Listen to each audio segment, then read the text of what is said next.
안녕하세요. 맛있는 국어 소개를 맡은 콩콩쌤입니다. 오늘은 우리 맛있는 국어를 PK하는 이유와 활용법에 대해서 설명드리겠습니다. 자, 먼저 여기 로고를 한번 봐주시겠어요? 보면 초등부터 준비하는 사고력 독해다. 사고력 독해왕 맛있는 국어 이렇게 되어 있어요.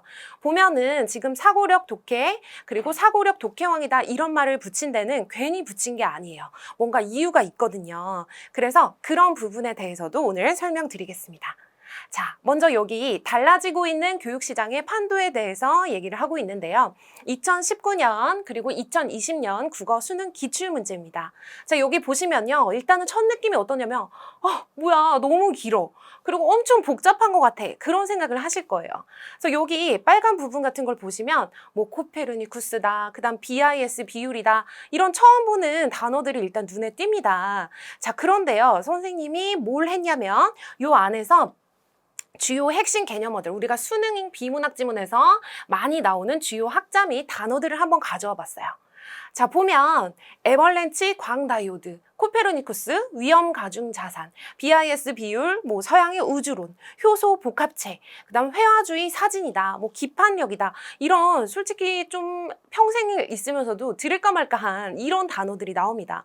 과연 여러분들이 보시기에 그리고 우리 아이를 기르고 계시는 어머님들이 보시기에 이런 단어들이 포함되어 있는 긴 지문을 우리 아이가 해결해낼 수 있을까 그런 생각을 하게 됩니다. 자, 그래서 이런 상황 속에서 우리는 과연 아이들에게 어떤 솔루션을 제공을 해주면 좋을까에 대해서 얘기를 드릴게요. 자, 보면 수능 속의 지문 및 문항의 내용은 아까 점점 어렵게 길어지고 있고요. 지문은 뭘 요구하게 되냐면 전문적 지식을 요구하게 됩니다. 그래서 짧게는 어휘력부터 시작해서 사고력, 그다음 문장 추론 능력까지도 계속 요구를 하는데 이런 것들을 차근차근 쌓아가지 않으면 급속하게 갑자기 문제를 풀 때 적용할 수 있는 능력이 나오진 않습니다. 자, 그래서 이런 전문적인 지식도 좀 필요하고요. 그리고 또 한 가지는 뭐냐면 진짜 독해력이라고 한다면 내가 처음 보는 지문이라고 하더라도 해결해낼 수 있어야 되잖아요. 그러기 위해서는 좀 기본 배경 지식이 있어야 되고 어떤 문제가 나오더라도 문제를 해결할 수 있는 문제 해결 능력이 요구됩니다. 자, 그래서 보면 또 한 가지 이런 걸 우리가 잘 만들어 놔야 국어뿐만 아니라 과학이나 수학이나 영어 지문도 우리가 해결을 할 수가 있습니다. 왜냐하면 보시면 알겠지만 점점 과학이나 수학이나 영어도 지문이 엄청 길어지고요. 문제 자체도 이해하기가 힘든 그런 상황이거든요. 그래서 이런 전문적 지식, 배경 지식, 문제 해결 능력 그런 것들을 길러줄 수 있도록 우리가 좀 도와줘야 되겠구나 그런 생각이죠. 그리고 이제 어머님들께 한번 여쭤봤어요. 우리 아이들 고민이 뭐예요? 이렇게 한번 여쭤봤더니 이런 것들이 고민이시래요. 어렸을 때부터 굉장히 영어 중요하다, 외국어 중요하다 해서 가르쳤는데 실상 우리 국어, 모국어 독해력이 떨어진다. 그런 말씀 많이 하시고요. 그리고 우리 아이는 글이 조금만 길어지면 막 실증 내고 집중력 떨어지고 이런 상황들이 나타나고 그리고 문제의 내용이 길어지다 보니까 계산은 잘해요. 그 다음에 뭐 단어도 알아요. 하지만 문제를 이해를 못하는 거죠. 그런 일들이 벌어지고요.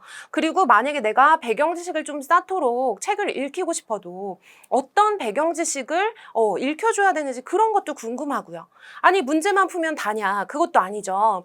보면 우리가 일상 속에서 어떤 삶을 살아가는데 실제로 독해력을 향상시키려면 어떤 공부를 시켜야 되는지도 굉장히 궁금하죠. 그리고 어릴 때부터 책을 많이 읽었다고 하는데 왜 국어는 못하는지 그런 말씀들을 많이 하십니다. 이런 고민들이 사실은 어디로 귀결되냐면 이런 문제들이에요.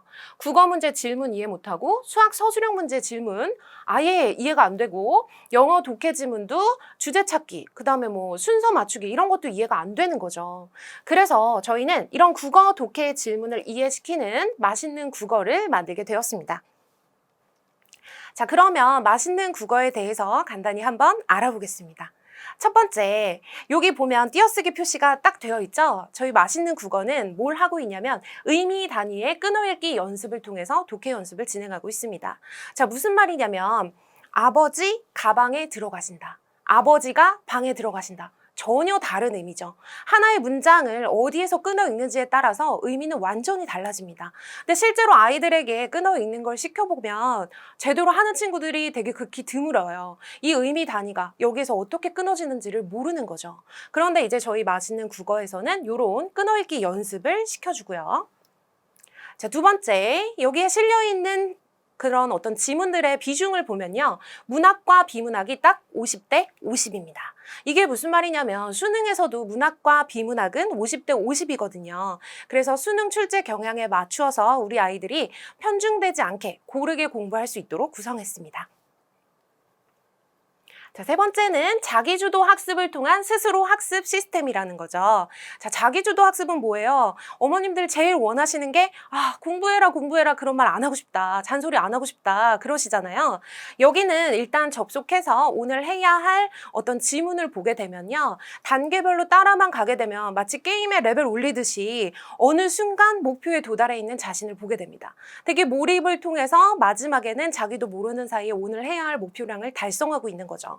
그래서 자기 주도 학습을 자연스럽게 할 수 있도록 도와줍니다. 자, 그리고 하루 20분 학습으로 독해 실력을 업 해준다 이렇게 했는데요. 자, 20분이라고 하는 시간, 여러분 초등학생은 수업 시간이 몇 분이죠? 40분이죠. 40분도 애들 막 길다 그러잖아요. 20분은 짧다면 짧은 시간이고 길다면 긴 시간인데 생각해보면 20분 미만이다 하게 되면은 굉장히 공부한 느낌이 아니에요. 근데 만약에 20분이 넘어간다 그러면 이렇게 초등학교 저학년 학생들이나 뭐 이렇게 중학교 1학년 학생들 이런 친구들은 굉장히 힘들어 하거든요. 그래서 딱 최적화된 하루 20분 학습으로 독해 실력을 향상시킬 수 있는 기회를 줍니다. 자, 그리고 진단평가 및 월말 평가를 하는데요. 여기에서는 꼭 성적표가 나옵니다. 그래서 이 성적표를 통해서 학습 성취도를 분석할 수가 있어요. 진단평가는 뭐냐면 오늘 해야 할 어떤 본문을 다 보고 나면요. 이제 문제들이 나오고 그 문제를 다 풀고 나면 성적표가 나오고요. 월말에는 그걸 모두 모아서 또 다시 한번 평가를 합니다. 자, 이런 게 왜 좋은가 하면 어머님들 아이들 맨날 관리하시기 힘드시잖아요. 근데 이런 것들을 보면서 무슨 얘기 하실 수 있어요? 이 지문은 어땠는지, 이 지문의 내용 어땠는지 그런 얘기도 하실 수 있고요. 성적표 보면서 우리 아이가 지금 이런 부분을 조금 더 하면 되겠구나. 이런 지문을 어려워하는구나. 그런 거 얘기할 거리들이 생깁니다. 자, 다음은 모든 스마트폰과 컴퓨터로 학습이 가능하다는 점인데요. 자, 가끔 보면 뭔가 되게 좋은 학습 프로그램이다 해가지고 했는데 알고 보니까 기자재가 준비되지 않아서 시작도 못하는 경우 의외로 되게 꽤 많거든요. 근데 이제 저희 프로그램은 뭐냐면 거의 모든 스마트폰, 그러니까 안드로이드, 뭐 iOS 이런 것도 다 설치가 가능하기 때문에 쉽게 다운만 받으면 컴퓨터로 학습이 가능하다는 점 장점이고요. 자, 그리고 AI, 인공지능 기반한 학생들의 약점 분석. 자, 이건 뭐냐면 AI가 엄청 똑똑한 거 아시죠? 요즘 보면 한 사람이 한 사람이 한 달, 두 달 걸려서 할 일을 AI 같은 경우에는 한두 시간에 해내는 경우, 이런 경우 많습니다. 뭐냐면 학교 선생님이나 학원 선생님이나 다 어떻게 해요? 채점을 하고 그 자료를 모아서 이 학생이 이런 게 부족하고 필요합니다 라고 분석하려면 시간이 엄청 오래 걸려요. 근데 저희는 AI를 활용해서 쉽게 분석을 해서 어머님들께 우리 아이의 현재 상황에 대해서 알 수 있는 자료로 제공해 드립니다. 자, 다음은 우리 맛있는 국어만의 특징과 장점 보도록 하겠습니다. 자, 먼저 첫 번째 뭐냐면 지문 읽기에 특화되어 있다는 점입니다. 여기 보면 3번의 지문 읽기 연습 이렇게 되어 있는데요. 이건 뭘 의미하는 거냐면 먼저 첫 번째 성우 음성으로 제대로 읽는 전문가로서 읽는 모습을 들려주고요. 그리고 나서는 스스로 그것에 따라서 읽고요. 그리고 눈으로 읽는, 우리가 원래 뭘로 시작해요? 낭독으로 시작해서 점점 머릿속으로 하는 묵독으로 가는 것이 독해의 과정이죠. 그 과정에 따라서 3번의 지문 읽기 연습이 가능하도록 구성했습니다. 그래서 보면 이런 지문이 하나 제시되면요. 여기에 따라서 이제 성우가 음성을 들려줍니다. 한번 들어볼게요. 인젠 영식이는 제 이름 석자를 척척 쓸 수 있게 되었습니다. 박영식. 이렇게 거침없이 쓸 수 있게 된 영식이의 기쁨이란 말할 수 없이 컸습니다. 교과서 첫 장에 커다랗게 박영식이라고 써봅니다. 아, 진짜 너무 되게 의미 단위에 따라서 잘 읽죠. 그래서 이런 걸 듣고 그 다음에는 자기가 스스로 읽고 그리고 눈으로 읽는 겁니다. 근데 간혹 이런 얘기를 들었어요. 아니, 굳이 다 알겠는데 한 번 읽어도 알겠는데 세 번이나 이렇게 꼭 들어야 되고 읽어야 하나요? 이러는데 생각해 보시면 우리 독해라고 하는 거는 사실 의미 단위로 끊어 읽는다는 거는 내가 그 내용을 이해하고 있다는 뜻이에요. 근데 그게 사실 되지 않기 때문에 독해가 되지 않는 거거든요. 그래서 의미 단위 끊어 읽기는 굉장히 중요한데 그런 것들을 이 과정을 차근차근 따라감으로써 자연스럽게 내 것으로 체득할 수 있는 기회를 제공해 주는 겁니다. 자, 그래서 귀찮다. 그다음에 나한테는 너무 긴 것 같다. 이런 생각하지 마시고 적극적으로 이 기능을 활용을 해서 의미 단위의 읽기, 지문 연습 활용해 보시도록 하면 좋겠습니다.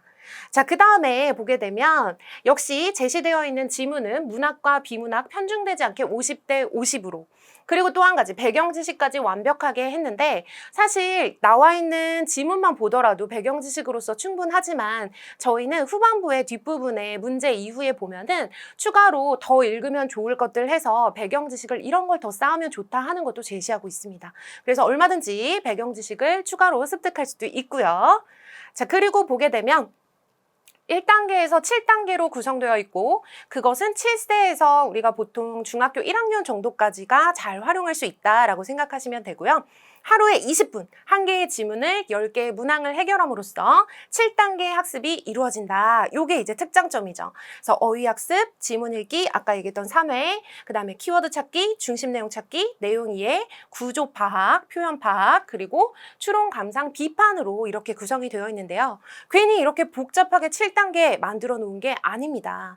뭐냐면 우리가 독해의 과정, 그러니까 머릿속에서 내가 뭔가 책을 읽고 이해할 때 사용하는 그런 어떤 사고의 과정이 있어요.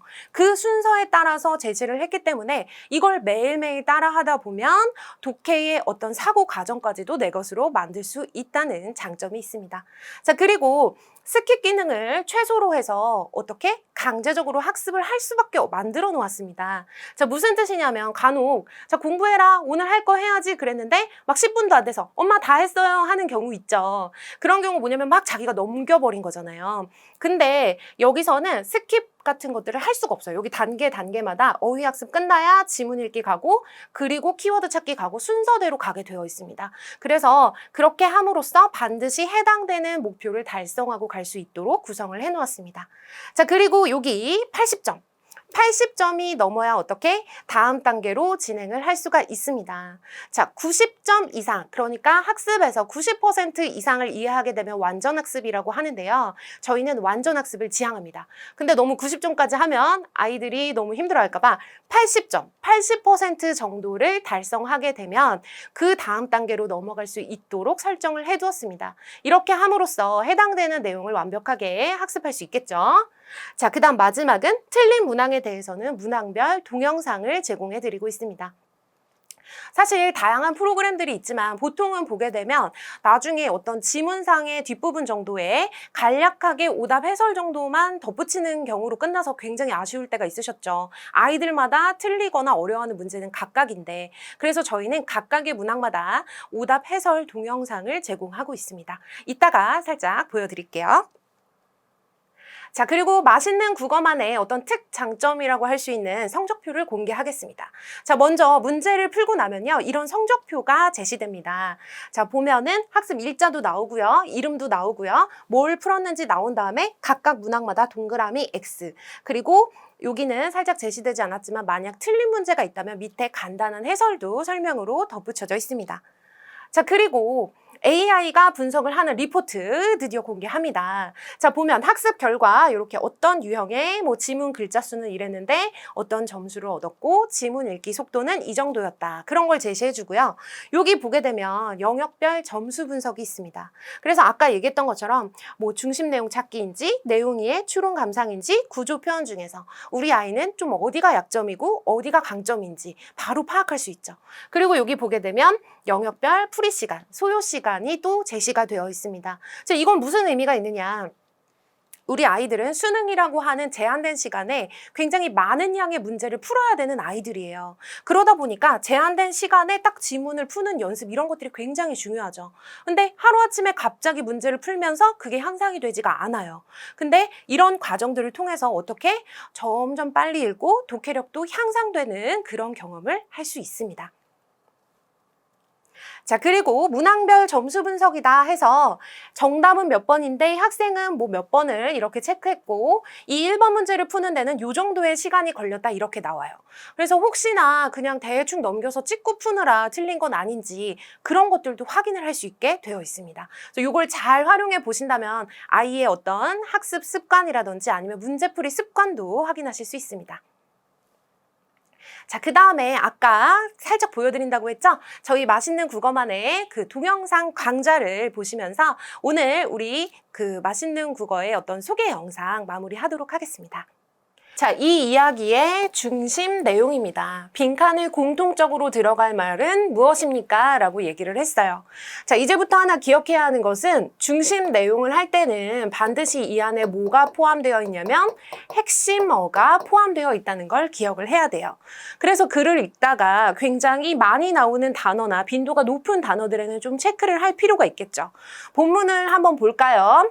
본문 보기 전에 여기 내용을 보게 되면 자신의 무엇을 척척 쓰게 된 영식이는 여기저기에 무엇을 쓰면서 자, 여기 공통인 거죠. 매우 기뻤다라고 얘기를 했는데 아마 읽은 친구들은 쉽게 찾았을 거예요. 인제 영식이는 제 이름 석자를 척척 쓸 수 있게 되었다 하면서 이름은 금방 나왔을 거예요. 근데 혹시나 선생님 별명은 안 되나요? 분필은 안 되나요? 이런 생각을 할 수 있을 거예요.